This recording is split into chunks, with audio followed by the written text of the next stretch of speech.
Hi, ladies. Hi. We are Sisters in Stitches. I'm Debbie. And I'm her sister, Cindy. Older sister. Yes. Not by much, but still. We're Irish twins. But welcome to our channel. Yeah, this is a box that Cindy had originally started getting, and I fell in love with it. So I now continue to get it, and she's got so many. She doesn't use them like I do. No. I probably color, I would say, a picture every third day. Well, Cindy it is doesn't do called that. Coloring and Classics. Coloring and Classics. So, and I do like to read, and I actually started reading again. I've been listening to a lot of audiobooks, but I do love to read the words myself and create my own image, not the way someone's reading it out of a book to me. So I did miss that, so I did start reading again, which is nice. This box is $16.99 a month, and you usually get a hardcover book, some kind of adult activity book, and a coloring book. All right, so the coloring book is what drew me to the thing. So the coloring book I'll show you first. And you all know that these range, like this one is only $6, but some of them they have sent are like $13 and $14. She tries to send different ones each time. Wait, I'm sorry. So this one is just, I like the ones that don't have the black, heavy black in them, because then you can't do what you want. And I like when they don't have a picture on the back side, because sometimes they bleed through. Yeah. So yeah, this will be really fun. So that's a nice coloring book. And this is only $16.99 a month. So it's not a big, it's not going to damage your pocketbook too much. And it's fun when you see it show up. The book that we got, they're always hardcover books, and they're always new books. None of these are secondhand or anything. This is a brand new book. And I think you can choose your genre when you sign up. You can, because Cindy and I both put romantic and family drama. I put. I don't want to read about people being murdered or anything. I just don't. Anyway, so this book, it says A First Love, A Second Chance, and a Hidden Secret. Little Wishes. This is going to be a great beach read this year. This is a good marketing photo, because it draws me in. If I just saw it on the shelf, I'd probably pick it up because it just looks good. So they market it well. And that book goes for $26.99. And you know it does. It's a hardcover book. Yeah. So, and then giant book of easy crossword puzzles. I need easy. It better be easy, because I suck at crossword puzzles. It's terrible. I watch people do the Sunday crossword puzzle, and they're just zipping along, and I'm like, I love these kind of things when we're going for a long car ride, and Trav's driving and I don't want to talk to him. I pull one of these up and start doing it so I don't have to carry out a conversation. I'll say to John, hey, what's a 4-letter word for? And he's looking at me like, yeah. So he's no help. Yeah, Trav wouldn't be any help either. But they say that doing crossword puzzles, Sudoku, those kind of things, good to help keep your memory, so stave off Alzheimer's or dementia. Exactly. I mean, I don't know if you're gonna get it. I don't know if it'll stave it off completely, but it might elongate you not showing symptoms. Yeah, because I work a lot with numbers and accounting and stuff, and so that's supposed to help keep your brain. They say going. Sudoku is one of the best things you can do for your brain, or word searches. Word searches also. I've tried. Have you guys tried Wordle? I've been playing WORDLE. Crazy. Go and check it out, because you put in a 5-letter word, and it tells you if the letters are in the word, if they're in the right position. It's so addicting and fun. And I've only gotten to 23 words in a row before I crash because I didn't guess one of them. And then you start over from 1. Yeah. So, and I also do Words with Friends. So if any of you play Words with Friends, I know I'm playing games with a couple of viewers, but that is also like a crossword, not really a crossword puzzle, but you have to think you have to think and use your brain. And I do that mostly at night to help settle my brain down. So crossword puzzles, Words with Friends, things like that. It makes me stop thinking about the day. So it shuts my brain off. I'm just focusing on the task, and I find that I can sleep better. There's so many nights that I've gone to bed where I said, oh, I'm just too tired to play Words with Friends or whatever. And I'll lay down, but my mind won't shut off. Even though I'm exhausted, I get up, I play my Words with Friends, and it's like my brain, it's like, it's bedtime. So Debbie, I like to play Debbie in Words with Friends because I feel like she's right there with me. So one day I'm like, gosh, you never play your games. And she's like, Fine. She sends me 10 games. Then I have to wait 3 days. You can play No, if Words she with nudges Friends. me, I play them right Yeah. away. I was sick this week, so I was going to bed at like 6:30 at night and sleeping through till morning. So Oh my gosh, I would be so sore if I got that much sleep. Anyway, so gotta yeah, have a good this is a mattress. great book, and I've learned though that I've had the coloring books, and so I thought, okay, I'll try and color and go to sleep. Well, I take Ambien to go to sleep.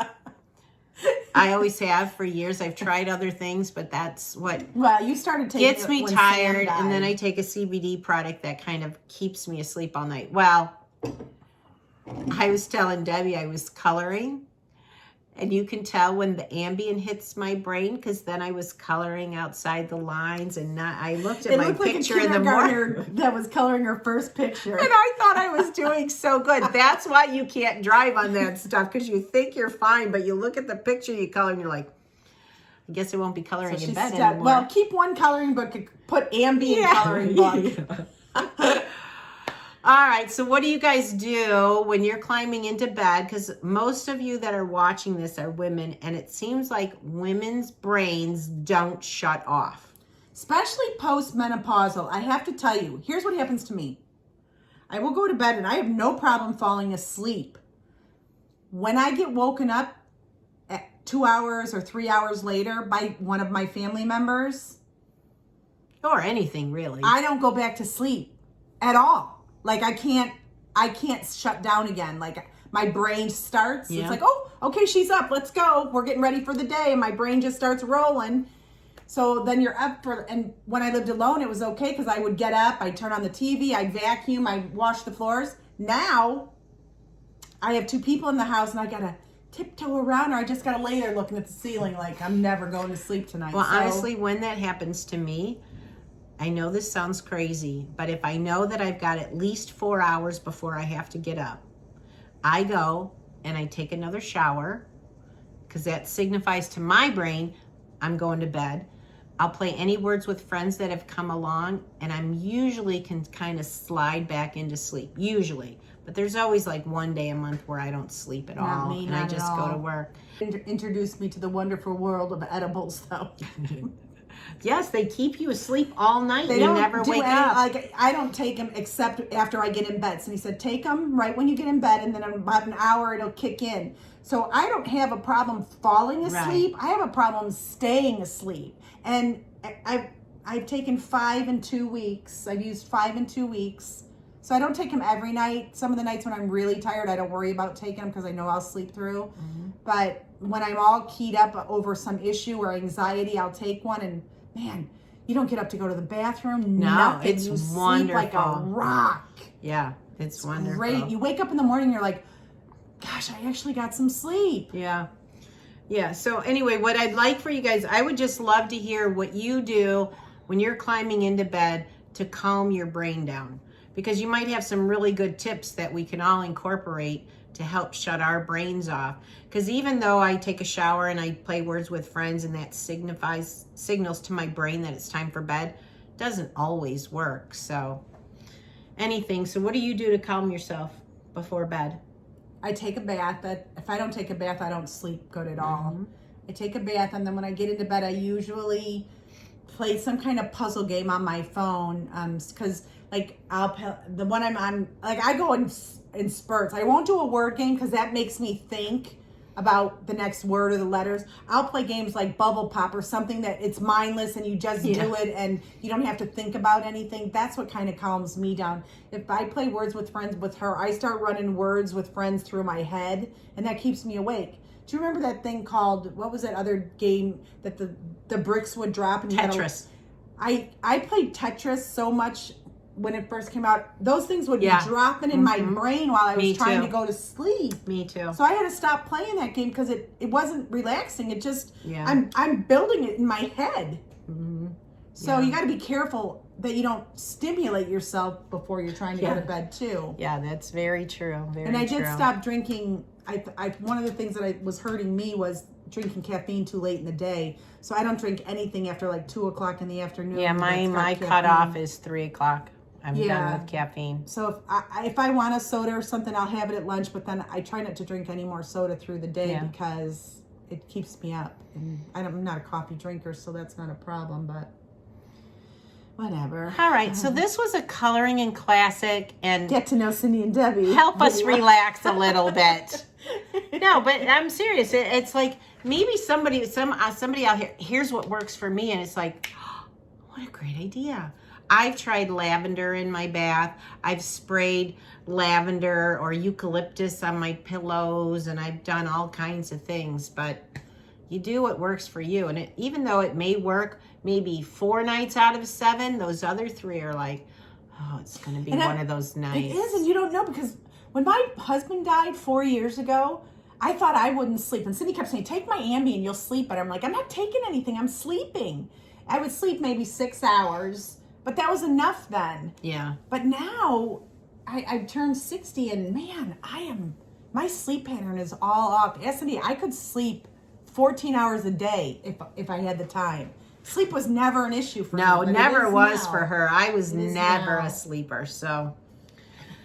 Oh, well, let us know your tips of the trade, please. There is a lot going on in the world, too. There's so much that you're thinking about right now with everything going on. So. I just want to stay in a cocoon in my world and forget the outside world, but it doesn't happen. It's kind of easier to just think about your surrounding town, that you know, what can you do in your town to make it better? Because truly, what can we do across the world as one person? I don't know what. I just heard the Michael Jackson song on my way home, Man in the Mirror, and basically it's starting with you. So the change starts with you. It takes one person to start. Because if nobody started, then there would be no change. Well, I guess that's true. It took one guy to start a war, Putin. Well, yes. He did invade another country. Yes. Can't keep up. Good thing we're not news broadcasters. I think we would have been booted our first night after doing the news. What? Poison? What? I'm trying to say what? I watched this Abraham Lincoln show. It was on the History Channel. It was a documentary, plus like the actors were playing the part. So it was really interesting because we're from Illinois. He was from Illinois. And it was fun to see what he came from and how he actually became president. So all that being said, President Obama was one of the people that they were talking to in some of the snippets. And while he was sitting there talking, I just thought, you know what? He was a really good-looking president. He was one of the better-looking presidents we've had. Because Bill Clinton looked like a horse's face. But when I saw him sitting there and he was talking, and the way he was talking, I thought, you know, he's a really good-looking guy. Yeah, but everything is staged. I mean, I don't care. His looks aren't staged. He looked very handsome, I thought. I never saw him as handsome when he was president. I don't know why I did. Just the way he was talking and his, you know, like, I don't know. I thought he was very charismatic in that little documentary, and I wasn't charismatic, and that's why he won. But he is very charismatic when he speaks. Something Biden has lost in translation. He just can't speak. He can't speak. We're not bombing anybody. It's just so funny when you do. Nobody can deny that he does it. That's why it is factual. Everybody has seen him flub on anything he's talking about. That's our political rant for the day. You can either agree with us or not. We're not doing it to make anybody upset. We're just kind of talking about what we've been seeing in the news and around us. So take it for what it's worth. We're not trying to trample anybody else's likes or dislikes of the president or vice president or Trump or not Trump. That's just the way it is for us. All right. And with that, we are going to sign off, and we'll see you in the next video, everyone. Well, I am a Trump supporter. So long, everybody. Bye. Bye.